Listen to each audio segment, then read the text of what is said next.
Sumailalim naman sa pagsusuri ang kalidad ng katubigan sa Angalacan River sa Barangay Malasin, Pozorrubio ngayong unang kwarter ng taon sa pangunguna ng lokal na opisina at DENR Environmental Management Bureau 1 o DENR-EMB. Kabilang sa mga tinignan ang biochemical oxygen demand, dissolved oxygen, total suspended solid, potential of hydrogen at iba pang senyales sa kalinisan ng daluyan ng tubig. Noong 2023, idineklarang protected river ang Angalacan River sa DENR-EMB at ng lokal na pamahalaan ng Pozorrubio.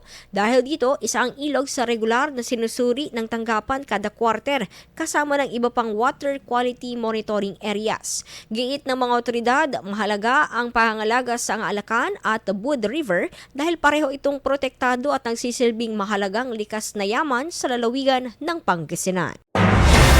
IFM News. IFM News. IFM.